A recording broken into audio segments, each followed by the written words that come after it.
Hey guys, this is Eric Weingartner with Weingartner Racing. Before I begin today's video, right now, as you know, there's a government shutdown. If you're one of the employees that are shut down by the federal government, I feel very bad for you. However, I desperately need help. So the shop is always busy. And the guy I had working for me, he's off for a while, like quite a while. But anyway, if you're like, man, I could just use some money temporarily, I would love to have any of you come work in the shop. And for all those viewers out there, like, you need to hire someone. I wish you understood how hard that actually is. First off, there has to be people that actually want to work. And trust me, and I'm not being like the old, I'm not even a boomer, but I'm not like that. But I'm telling you, it's not as easy as it sounds. There's just not people that are just applying for this job like they would in, say, the 80s and 90s. So it's very hard to find work. But if you're one of those people that are just trying to, you just got to survive till they open it back up, you need to pay, you need some money. I got work, man. I got work. So, and you can help me and I'll help you. So anyway, just hit me up at weingartnerracing@gmail.com or just call me at 918-520-3480. Now let's get to the video, some cool stuff.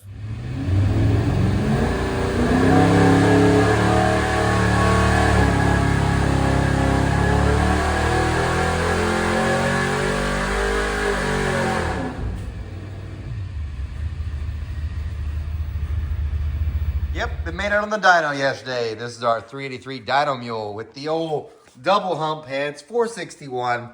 I'll do an in-depth video on this later on. But I'll tell you who won the guess, because if you watch the Saturday videos, these are update video days. So you can see who won it and let you know. What was tested on this were three things. So first off, just broke in. Didn't really even make that many pulls on this. Tested three things. We tested 1,000 CFM Demon carburetor, the 750 ATM carburetor, and we also put a 2-barrel carburetor on there. Anyway, best power. So if you're wanting to know who won the guess, it made 474 horsepower and 463 foot-pounds of torque. That's your winner. That's the best it had. Look for that in a later video. Really, there's no problems. Didn't make any, you'll have to watch more about this in a later video so I can go in depth. But didn't make a whole lot of pulls on this because before I dynoed this, I dynoed this.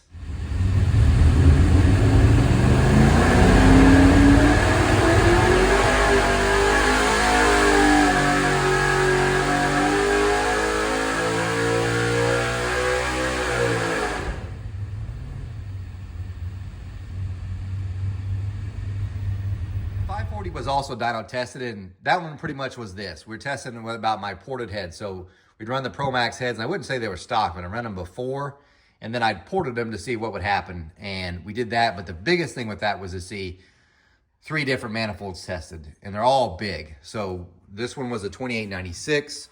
We have the Hulk from Chris Uratko Racing Engineering, I assume. Anyway, and the Profiler Sniper 2. This will be a later video talking about all that, so look for that and more in depth, but it'll be its own separate thing. The best one, by the way, was a Profiler Sniper 2, then this, and then the Hulk was last. As a note, if you ever get this was nice enough. The only reason why I even got this is because Bobby from Cam Motion, he was going to use it on his engine. He said, yeah, I got time, go ahead.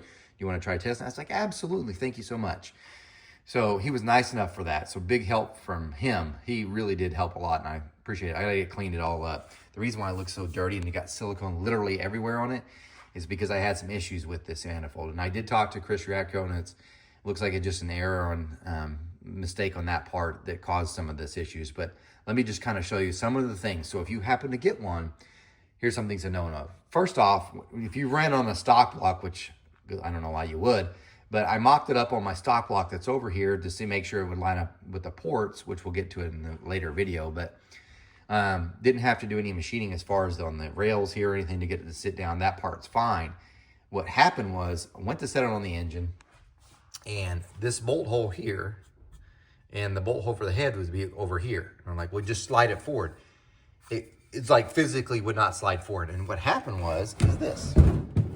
So I have a Merlin 4 block.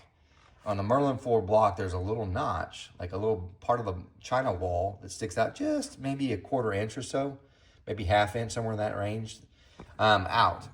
And what happened was it would hit here. It hit this flat part right here. And I know it's hard to see because of all the silicone, but it would hit this aluminum here. And you can tell they have this nice notch here. If that notch was on this side, no problem. This would never have been an issue. But that notch is on that side. I don't know if the dart blocks have the notch on the other side. I don't know. But it for sure didn't here. So you see where I had to do some grinding, which the silicone's kind of covering it up. But yeah, I had to do some grinding to get that to clear.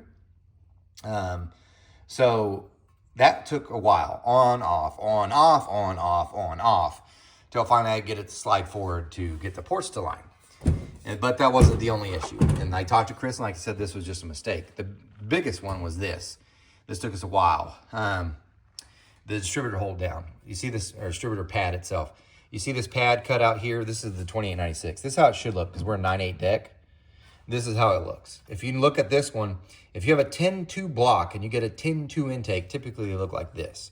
The reason why is you can use a 9/8 distributor on a 10-2 block. All they do is just simply machine it down like this so that it sits lower, and that's it. The problem is they machine this, but this is already made to fit a 9/8, which means it looked like they took a 10-2 one and just cut it down so it sits on a 9/8 block. The problem is your distributor part that your distributor would actually sit down on is too low. So when you put the distributor in, you've got easily 3/8 of an inch of gap. So that took a while to figure out. So Gary and I, we just took a seat, turned it down until we get the right distance, and then put another seat here so that our distributor hold down would hold it down, made some runs. So anyway, this intake should have taken 22 minutes, took 3 hours. That's why it looks like dirty. I got to get it all cleaned up to send back to him. But anyway, that's a later video. But let me get to the people who won, I'm guessing, the 3D3's power. Let me show you. Okay, so a lot of people guessed the horsepower and torque, and I did not do a good job of explaining the rules. So I said whoever guessed the highest or the closest on the horsepower, you would win a shirt. And I got thinking, I also told them to guess the torque. So I figured out I'd just give out 2 because someone nailed the horsepower exactly. When it made 473.7, which really rounds up to 474, Patrick Wendling, he always watches my videos and comments. You guessed 474 on horsepower and 474 on torque. So you nailed the horsepower, so I'm going to give you a win. But there was another guy, if you look at both of them, the horsepower and torque, he's the closest overall, I'm guessing, between the two. And that was Jimmy /W8V5M. You guessed 472, so you only missed it by about 2 horsepower, and 466 torque because you only missed it by 3. So you get a shirt. So you two guys are the closest ones. Although an honorable mention came from a woman, Rachel Hawley. You did 478. You were pretty close. But anyway, Patrick and Jimmy, you two are getting a shirt. Hopefully you like extra large. If you're 2X or 3X and better, I've got some of the shirts. So if you can, contact me, winegunnerracing@gmail.com. You get a chance to win either one of these shirts. That's seriously wrong. That's my son's Nova, which I'm going to show you in a second because that's how it used to look. And I got to show you, so I'm going to update you real quick and show you this. But this is kind of neat. But that is not how his Nova looks at all right now. Right now, it's at the paint shop, and this is how it looks. Now, it's not done. So as you could tell, he went with white, and he's got a stripe that goes across the top. Now, that stripe, it looks silver, but it's actually blue. It's the blue, the color of the car. But because of the lighting in the shop itself, it looks kind of silver, but it's a light blue metallic. And it's going to look really, really sharp. Now, obviously, there's more work to be done. And I'm not lying. This is expensive. So here, let me show you this other thing. I'm selling these heads. Now, these are used, but I'm selling them. So these are the AFR. These are 305 heads, but I've ported them. Now, I'm going to go ahead and tell you before you decide you want to buy these have a 2350 intake valve, so you have to have a 4.5 bore or larger. You can't use them on a 4.310. These heads originally were used on the 477 that was used on the Engine Master Challenge in 2014. These made a bunch of power. They flow over 400 CFM. They're a great head, right? Pretty fantastic. They were on the blower motor, my blower motor. When they torched, they actually blew across here. One of them's already been welded up and then repaired. So everything's fine. I just redid the valve job. This one's been serviced. The other one will get serviced too. They'll be put together with valves and solid roller springs up to like probably a 900 lift. But anyway, I'm going to sell them assembled for $3,400. But I will knock $200 off if you want me to test them on the 540 that I just showed you with that one, because I am curious if this one actually would have made more. Because on the 540, this is a kick in the dick, I'm going to tell you. Ported the Pro Max heads. If anything, it gained 5 horsepower from porting the Pro Max heads, like fully getting after it compared to what I did before. I would be very curious to get a set of stock Pro Maxes and throw it on there to see how much it makes the same or worse.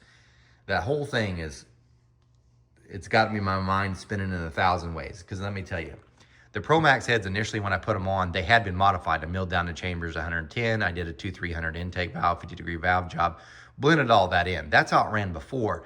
Then I cut them out to a 2-350 intake valve, which hindsight, maybe it wasn't the best idea to do that, because it did make the chamber grow, because you have to sink the valve to get it to the same clearance. But anyway, so it lost some compression, not a ton. It gained probably 10 or 20 CFM in airflow, made 5 more horsepower. So it was like, which the head itself also got way, way larger. So I wanted to see, you know, let's go big.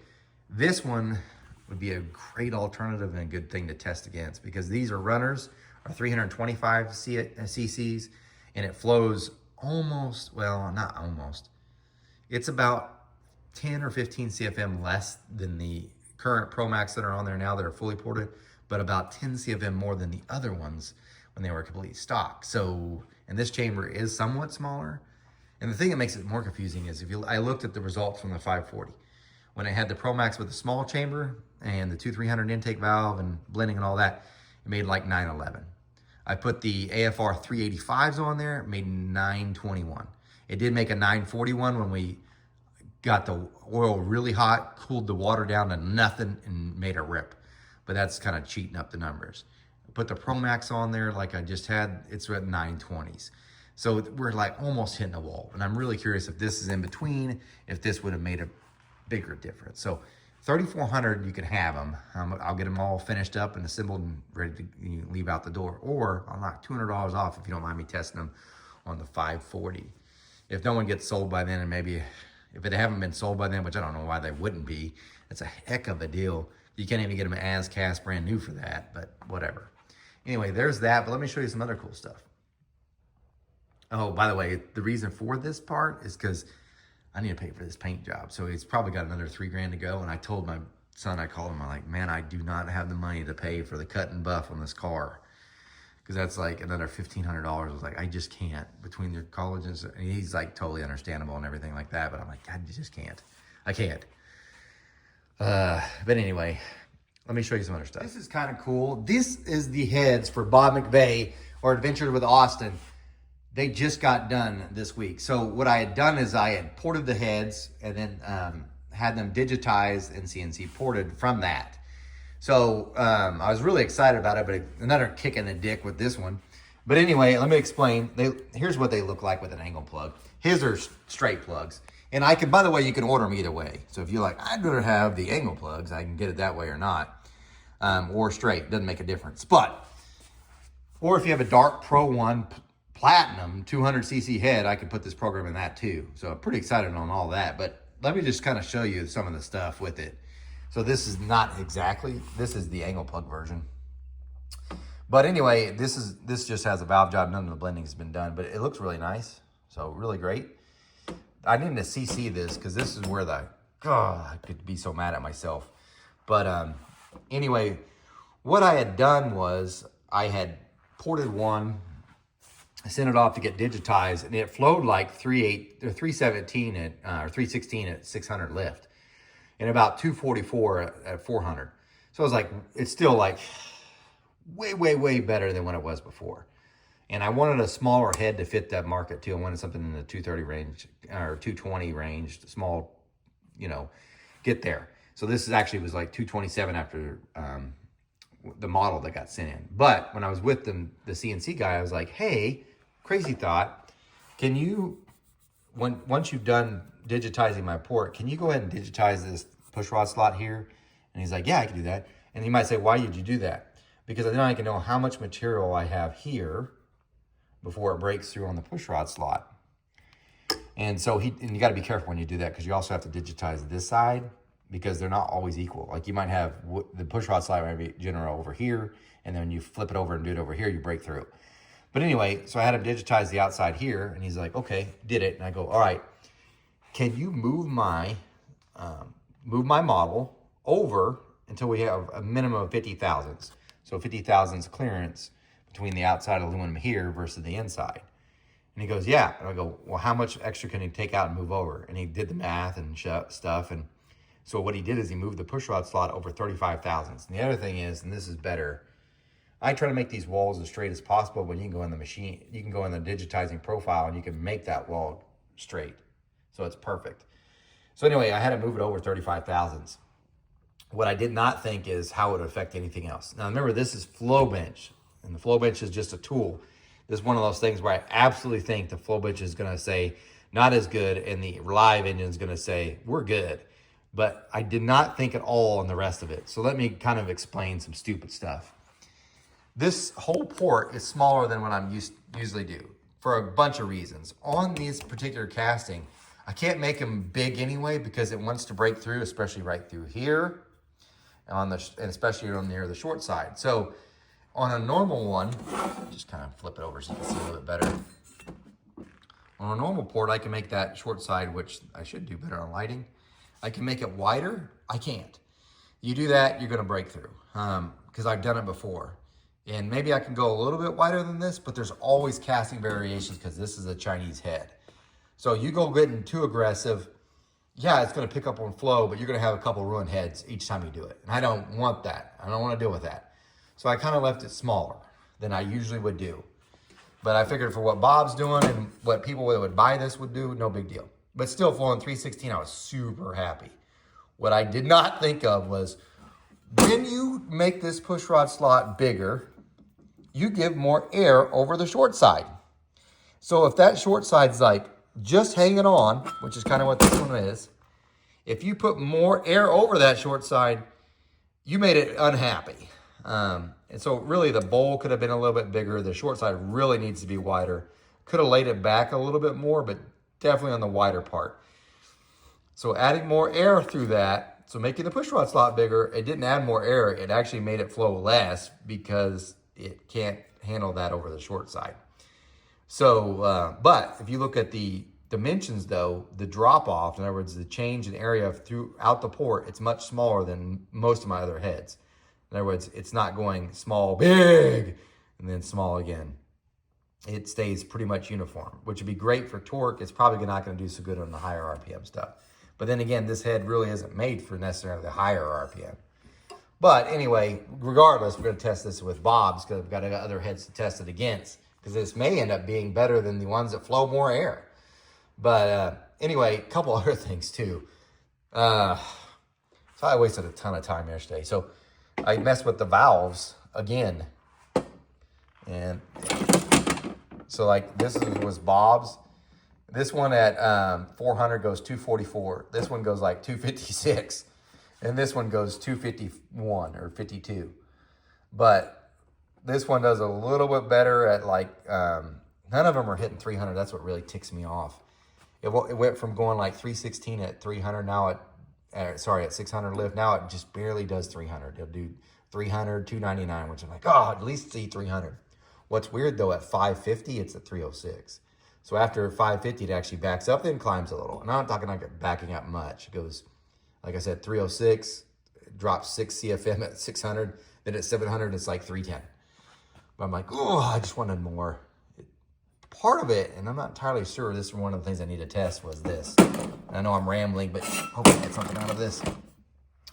This is how it comes off the machine. However, the model was 70 cc's. This chamber, because of the way he did the work, it's slightly bigger. It's like 71 cc's coming off, which is a really big chamber. So 70 cc's. I flowed it when it was 70. So the model was actually a bigger chamber at 70. What that is now is 66 cc's. So look at this chamber just to give you an idea so I can show you. This is how it comes off. Notice the here. That's probably why it flows so much better. This is Bob's other head. this is it now. So this is the one that's on the flow bench. You can tell so much has been taken off and everything's removed. So you lose some of this, and maybe that's what's hurting the flow. But still, I would rather have compression than I would flow. So this right now is 66 cc's. So excellent work there. So more, in other words, it's the same cc's as what it was when it came stock. But anyway, I was excited to get it finished. And that's just, you just chase a number. I do know this is going on the dyno. So no question, we're going to Bob's probably by the end of the month. And this will be tested because I'm shipping it off to him Monday. We'll get to see how this compares to 2 other heads I'm sending. So some interesting stuff. So like I said, this one's about 230 cc's. I'll cc it exactly to see what it is now with the moved over push rod pinch. The model was 227. So I would imagine because we moved over the push rod slots, probably gained like 3 cc's, probably 230. We're gonna dyno test this one at 230 and then flows whatever it flows versus this is my other CNC one. This one is beautiful. There's so many different ways I could do this one, but this particular one, it ranges. Usually it goes 325. This particular one went for 330. The valve job that I use makes the bigger difference. So this one's a 125, 1570, 45 degree seats. And that one does phenomenal. So this one flows about 10 CFM better than the other one. Does it make more power though? Well, we'll find out. Then I've got, this is the one that I did for Pro Max, the 235. And this one flows 330. So about the same as the one I just showed you on the seat and guide machine. But the flow curve, flow curve's different. But all these heads are about the same size, dramatically different shapes. Chambers are relatively close. We'll see how that does. The other thing is like, and you can tell it on the one I did for Bob's, I made the exhaust ports bigger because the exhaust ports suck so bad on these. But these flow like 245. I may have made it too large. It looks that way, but you can tell I didn't do much on the floor. This is only the same height as like a regular gasket I use for my Dragon Slayers, but they're more squared. But we'll see. We'll see. Testing, you know. Anyway, that's coming up. Rambled too much on that. Probably lost you anyway. All right, but let's go on to other stuff. Oh yeah, these heads are available for sale from me. So they're not on my website or anything yet. You can email me. That'd be perfect. These are probably one of the cheapest CNC heads I offer because the castings don't cost much. I shouldn't say much. Everything's expensive. But plus I got to put all the parts in them. But if you want to buy them, yeah, they're for sale, easy to get. Yeah, I don't mind selling them. So, or you can wait till it comes off the dyno with Bob's. We can see if it's even worth doing. But full CNC ported head, my port design, it should run well. So anyway, if you want to interested in them, just let me know. I actually have, well, I was having one for sale for R&D, but no one took me up on it, and we're getting ready to go to Bob's anyway. And that was going to be this one. But now it'll just be available to the public. I almost thought about, but I don't know if I have enough time or money to test this against Bob's because Bob's is a straight plug and this is an angle plug and both have the same port design.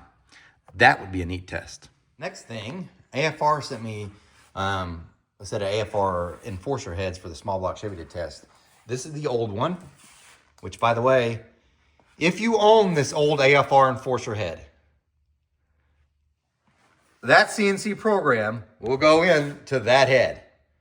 So if you own it, I can run my program through that head, which is awesome. So this would, and so if you got the head, you could send it in, I could put that program on it and you'll go from whatever it flows now to what it would be. And so if you got it, yeah, I can make it a lot better. Run it through the CNC machine. The only thing is I'll change the intake valve because this is a 202. These are 208s. But yeah, I can save yourself money if you have them already. Easy to do. But anyway, I had made a video on AFR about the old enforcer head versus the new small block Chevy enforcer head. And AFR is like, man, I don't know. There's some things they didn't like about it, some things they wish it would change or add different information. So what's going to happen is they sent me these two heads. I'm going to flow them both on the flow benches. And matter of fact, I'm probably going to do a live feed. It's going to be boring as all get out, but at least I want documentation that I did it the way everybody, so no one's like, you made one. Nope. I'm going to flow it on the flow bench. Matter of fact, I'm probably going to have one of my heads here to flow first, just so he doesn't think, well, you changed it to make yours look better. No, I'm gonna flow my head on there, then I'll put, have it all in live view. It'd be boring as all get out for all three of you that will watch it. But at least I'll have verifications that I showed you how the head was flowed. Everybody could see how it was done and everything that goes along with it. But I'm gonna flow the old one and the new one, show you the difference.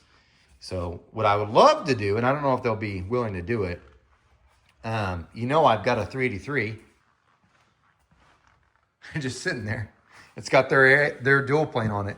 I would love to get a set of their Enforcer, their new ones, and their old ones, and just, I know the difference. That would make a better difference than showing the flow bench stuff, but I would love to do that. Maybe they'll go along with that. I haven't brought that up with them, but I'd be happy to do it. I think they already have. I know they have already on their own R&D side. I promise you they have, and I believe them. This one, their new one, is considerably up more than this one. Considerably. I don't doubt that a bit. But anyway, I would love just to do a test because I got different viewership than they do. But anyway, gonna flow this. It'll be a live feed. You get to see that later, so it'll be an interesting thing. But let's go on. I'm gonna wrap this video up. Matt Lopso, I'm working on your heads. It's been tough grinding all week. You're not gonna believe this in the world in general, but I had 132 phone calls this week just because I was like, I'll track it. There was 72 of them were spam. So in other words, I looked up my total call log, 72. They'll start about 8:30 in the morning, and then they'll end about 7:30 at night, but I'll get like 5.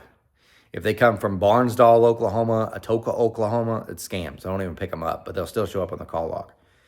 But anyway, the rest of the phone calls, and this is what I mean. So I say, best way to get a hold of me is email, winegardenracing@gmail.com, because the rest of the people, the ones that called, half, literally half, I don't have the exact number in front of me, but literally half were asking me questions about stuff they didn't buy from me and haven't bought from me. They just wanted tech advice because they didn't get it from wherever they bought it from, okay? So I don't mind providing tech through videos, but if you want that, you can email me. But don't call me. You're interrupting me making money. Email I do on my own time. Phone, when I'm working, unless you're buying from me or have already bought from me, don't call me. So that doesn't mean like, hey, I want to ask you about heads because I'm thinking about buying them from you. You can call. If you're like, hey, I bought heads from X, Y, and Z, but I need some information, can I call you? I got this old intake. Do you know if it's worth anything or if it's good? Don't call me. Email me. But anyway, that was the majority of this week. I'm telling you, there's nothing like you're grinding, you're doing great. Phone call. Okay. It's an actual person. Hey, I got a question. Because the first thing I'm going to say to you, you got a question. I'm going to say, whoa, whoa, whoa, whoa. Because that's how I sound like Judge Judy. Whoa, whoa, whoa, whoa, whoa, whoa, whoa. Did you buy it for me or are you going to buy something for me? Is that what your question about? And then they give that. Well, I didn't, but email me. Okay. But there's nothing like grinding, stopping what I'm doing, got to take off the mask and all the stuff, get out of the grinding room, answer the call. Put on the stuff, get back in the grinding room, and another call. And this is like driving me insane this week. But anyway, I digress. I'm working on it, Matt. Anyway, the other stuff, this week's just is what it is. Bishop has a swim meet. He had yesterday and today. I didn't get to go. He's in Little Rock. I just don't have. It's not as cheap as what you think. First off, every time you go, you got to think about it's at least $500. Do I want to see him? Yes, but I also think maybe he needs me not to be there because I know this is the beginning of the season and it's always the roughest because they're tired, they're sore from working out. They're not going to have their greatest times, but in his head, it's like every time he goes, he's got to have his best times, and it just doesn't work that way. That's the end of the season. It's not like football where you just have a good game. No, it's always progressing, and at least football, you can have a bad game and at least got next week, get another one. He's always like, I got to beat the best. It'd be like as if football was playing the Super Bowl every week. So I think sometimes I'd probably take some of the pressure off if I'm not there, but I know it's just the beginning and he's got a long road ahead of him. This is only the second meet in college and it's tough. So like when he started high school, he was one of the slowest ones for sure. He ended up one of the fastest, but now he's done it again. He's at the bottom again, and now he's got to work his way up. But still, everybody's fast. No one's slow. No one's just goofing off, and that's the reason why No, everybody tries hard and everybody's fast. It's just different. And I feel for him too, because it's a whole bunch of life stuff. He's got, he got college. He's on his own, stuff he's got to work through. And I miss the shit out of him. God, I do. And I don't want to keep telling him that because I don't want to make him feel homesick. He's got to deal with his own stuff, I'll be like, hey, man, I don't care what you do. I'll tell you this too, and I told Carrie this week. I said, I don't care. If he ends up in some other state, we're moving. I'm not being that person. I can't stand this. 4 hours away is already bad enough, but I'm not letting him be on his own. But he moves on to another state, I'm moving there. I'm telling you, I'm packing this up, we're moving. So, or whatever. I can't be, I don't know how people did it. I don't know. It's tough. So anyway, yeah, that's just life. I still talk to him. We hit up each other. He makes me laugh hard because he's got a great sense of humor and stuff. Because I sent him pictures of his car, and I sent him pictures when I was dynoing. And I was like, oh, your car, you better be ready because this car's going to be fast because that big block makes the power, right? He'll work his way into it. I told him the next one that goes into your car is going to be the 383 because it probably will. Because it's a good 50 horsepower up from what his is. And several people have asked, how come his engine doesn't make us more power? It's got better heads and stuff, the one that's in this car. Well, that one was made for a different purpose. First off, it's 350, not a 383. It's 9.5 to 1 compression ratio. It's pretty low. Great heads. The cam is a hydraulic roller, but it's also the tame one. Because that engine initially was going to my sister's car, who's going to run on 87 octane. Did not want to thump. So it has 0 thump. You could idle at 300. It still won't thump. This one's got a beat to it. It just makes more. So it is what it is. Anyway, I'm getting ready. I got to call it quits anyway because I've got to leave. Because one of the guys that used to work for me, Dugan, I did the heads for him. We dynoed his engine in A, but right now he's got it in his truck with a big single turbo. We're going to be on the chassis dyno here. He's hoping to chassis dyno it today in the morning. And Tulsa has midnights tonight. Then he's going to take out the truck and try to go test at midnights. Hopefully, I think that's the plan. I know for sure we're on the chassis dyno, but I think he was wanting to test too. But anyway, I'm making the video longer and no one's watched it till the end ever. Well, except for sometimes. And I appreciate all 5 of you. Anyway, guys, look for the next video. It's probably about that 383. That was pretty cool. But anyway, you guys take care. Remember, I'm no Superman. I did race Superboy. I don't port cast iron heads. The best way to get a hold of me is through email, whyonaRacing@gmail.com. You guys take care.